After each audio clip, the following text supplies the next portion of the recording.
Hello my dear cute friend. स्वागत है आप सबको मेरे इस रेनबो लव स्टोरी चैनल में। और मैं आ गई हूँ आज इस कहानी को आगे कंटिन्यू करने के लिए। तो आज हम सीधा कहानी में आएंगे, जिस कहानी में हम देखेंगे प्योर इमोशन। और रात भर बुखार में तड़पने के बाद फ्रीन की जब आंखें खुलती है तो वो सामने बेकी को देखकर उसका दिल कैसे पिघलता है। ठीक है, तो चलिए इस कहानी को शुरू करते हैं। तो कहानी के पहले सीन में हम देखते हैं कि सुबह के 6 बज रहे हैं। सरोजा मैंसन के बाहर हल्की हल्की बारिश की बूंदें विंडो से गिर रही है और मास्टर बेडरूम में गहरी खामोशी है। रूम का टेम्परेचर भी थोड़ा सा गर्म है। तो फ्रीन की आंखें धीरे धीरे खुलती है। उसका बुखार पूरी तरह उतर चुका है, पर फीवर की वजह से उसकी बॉडी में अभी भी हल्की कमजोरी है। उसका सर थोड़ा भारी है। वो जैसे ही करवाहट लेने की कोशिश करती है, उसे महसूस होता है कि उसका जो राइट हैंड है किसी ने कसकर पकड़ रखा है। तो फ्रीन नीचे देखती है, जहाँ बेकी फ्लोर पर बेड से टेक लगाए सो रही है। उसका इनोसेंट चेहरा फ्रीन के ब्लैंकेट पर टिका हुआ है। उसकी आंखों के नीचे हल्का डार्क सर्कल है, जैसे मानो वो पूरी रात जाग रखे फ्रेंड का ख्याल रख रही थी। उसके दूसरे हाथ में अभी भी ठंडे पानी की वो जो पट्टी थी वो दबी हुई थी। फ्रेंड मन ही मन बेकी के थके हुए चेहरे को बेहद सॉफ्टली देखते हैं और कहता है, तुम रात भर यहाँ बैठी रही बेकी। मैं कल सुबह तुमसे कितनी रूट से बात किया था। मैंने तुम्हें कितनी बातें सुनाई, तुम्हें पनिश भी किया, पर तुमने फिर भी मुझे अकेला नहीं छोड़ा। तो फ्रीन बेहद आहिस्ता से अपना हाथ बेकी के बालों पर रखती है। वो उसके सॉफ्ट बालों को उंगलियों से सहलाती है। उसके स्ट्रिक बोल्ड फेशियल एक्सप्रेशन पिघल कर एक बेहद जेंटल और इमोशनल लुक में बदल जाते हैं। फ्रेंड के टच से बेकी की नींद खुलनी शुरू होती है। वो आहिस्ता से अपनी आइज के पलकें उठाती है। जैसे ही उसकी नज़र फ्रेंड पर पड़ती है, जो उसे ही देख रही थी, बेकी के चेहरे पर एक अचानक रिलीफ और चिंता दोनों आ जाता है। तो बेकी झटके से उठकर बैठते हुए आवाज में नींद और घबराहट के साथ कहती है, फ्रीन अब उठ गई, आपका बुखार कैसा है अभी?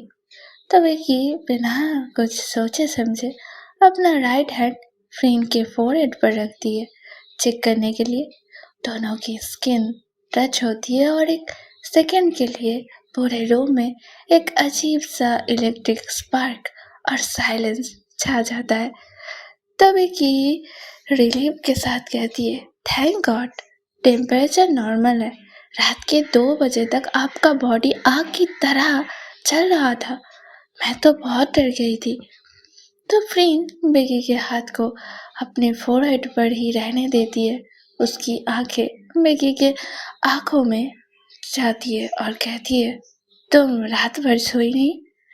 तो बेकी अपनी हाथ आहिस्ता से पीछे खींचते हुए हल्की चिढ़ के साथ और नाराजगी के साथ कहती है, कैसे सोती?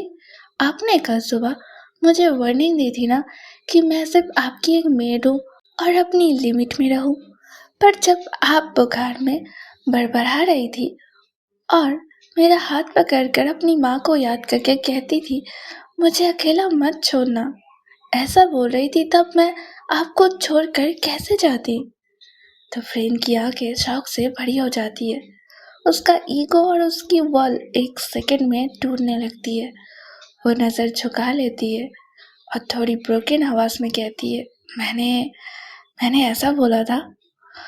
तो बेकी खड़ी होते हुए और गुस्से और दर्द के साथ में कहती है, हाँ आपने बोला था। अब दुनिया के सामने कितना भी आइस क्वीन बनने का नाटक करे मिस फ्रेंड, पर अंदर से आप बहुत ही अकेली है। आप सबसे आप सबसे दूरी बना के रखती है। और सबसे बुरी बात यह है कि आपको लगता है कि कोई आपकी केयर नहीं करता, कोई आपकी परवाह नहीं करेगा, आपको सब हर्ट करेगा, इसलिए आप सबको खुद से दूर रखती है। आप दूसरों को मजबूर करती है आपसे भागने के लिए। तो फ्रेंड बेड से उठती है, उसके पैरों में हल्की सी थकान है, पर वो बैल्कनी के ग्लास डोर की तरफ बढ़ती है जहाँ बाहर तेज बारिश हो रही है। बेकी साइड टेबल से पानी का ग्लास उठाकर फ्रेंड के पीछे आती है। फ्रेंड ग्लास डोर पर अपना हाथ रखते हुए और बारिश को देखते हुए कहती है, तुम्हें मेरे बारे में कुछ नहीं पता बेकी, तुमने मेरी लाइफ का सिर्फ सरफेस देखा है। जब लोग आपके सबसे करीब आते हैं तो वो आपकी कमजोरी ढूंढते हैं और फिर आपको बर्बाद कर देते हैं। My ex fiancee, my business partners, सबने मुझे बस यूज किया है। तब एक ही फ्रेंड के बिल्कुल पीछे खड़ी होती है और पानी का ग्लास आगे बढ़ाते हुए कहती है, पर मैं एलेक्स नहीं हूँ फ्रेंड, मैं यहाँ आपका कुछ छीनने नहीं आई हूँ, मैं बस यहाँ अपना काम करने आई थी। पर पता नहीं कब मुझे आपकी इस अकेली दुनिया से दर्द होने लगा है। तो फ्रेंड झटके से पीछे मुड़ती है, वो बेकी के बिल्कुल सामने आकर खड़ी हो जाती है। दोनों के बीच का सारा डिस्टेंस खत्म हो जाता है। फ्रेंड थोड़ी सी डेंजरस टोन में कहती है, तो तुम बोल रही हो कि तुम्हें मेरी परवाह है? एक मेट को अपने बॉस की परवाह है? तबे की बिना डर के फ्रेंड की आंखों में आंखें डालकर कहती है, हाँ मुझे परवाह है, और अगर आपको लगता है कि ये मेरी गलती है तो मुझे अभी जॉब से निकाल दीजिए। से इट फ्रेंड, बोलिए कि आप मुझे अभी सरोजा मेंशन से बाहर निकालना चाहती है। तो रूम में सिर्फ बारिश की आवाज गूंज रही थी। फ्रेंड बेकी को घूरती रहती है, उसके होंठ कांपने लगते हैं पर एक लफ्ज भी नहीं बोल पाते। वो बेकी को निकालना नहीं चाहती थी, ये सच अब दोनों के सामने था। तो फ्रेंड लंबी सांस लेती है और बैल्कनी डोर खोल देती है। ठंडी हवा और बारिश की बूंदें रूम में अंदर आने लगती है। फ्रेंड थोड़ी सी सॉफ्ट आवाज में कहती है, मैं तुम्हें जॉब से नहीं निकाल रही हूँ बेकी। तो बेकी हल्की स्माइल दबाते हुए कहती है, क्यों? तो फ्रेंड अपना फेस हाइड करके हल्का सा ब्लश छुपाते हुए कहती है, क्योंकि सरोजा मेंशन में कोई और इतनी बुरी ब्लैक कॉफी नहीं बना सकता जितना तुम बनाती हो, और अब मुझे उस खराब कॉफी की आदत हो गई है।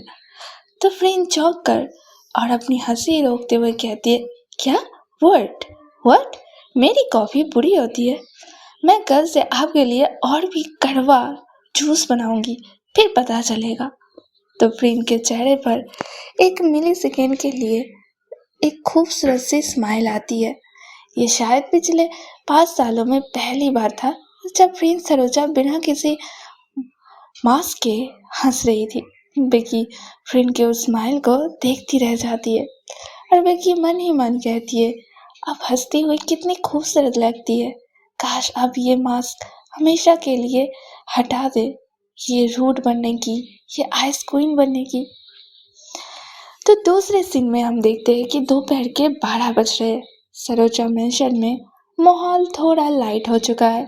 बेकी किचन में फ्रेंड के लिए फ्रेश ब्रेकफास्ट प्रिपेयर कर रही है और फ्रेंड स्टडी रूम में अपना लीगल डॉक्यूमेंट्स देख रही है।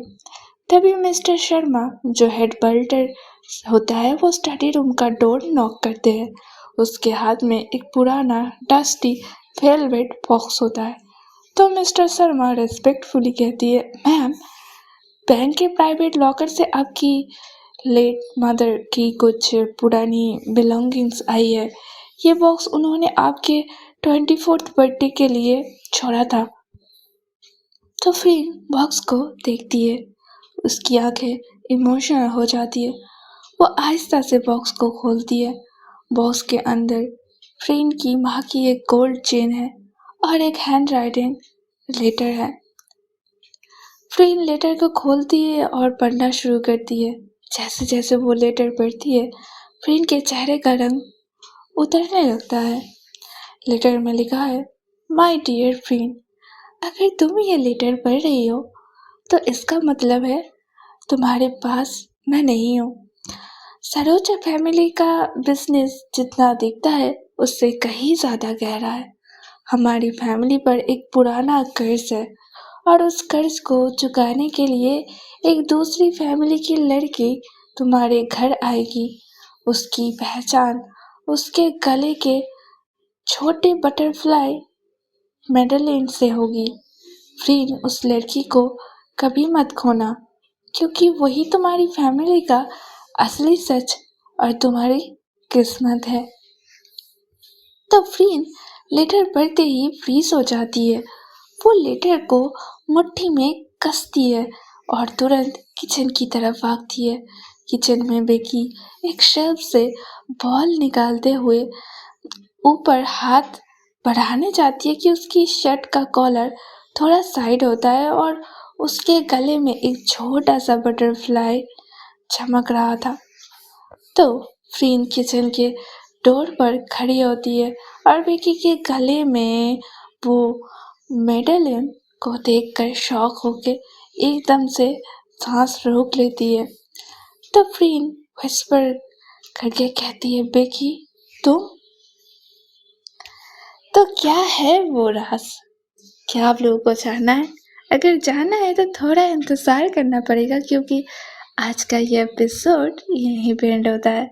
I guess you guys enjoyed. If you did, then please subscribe my channel and like the video, and of course do share. और कमेंट करके बताओ कि कैसा लगा। मुझे बहुत अच्छा लगता है। So, see you. Bye.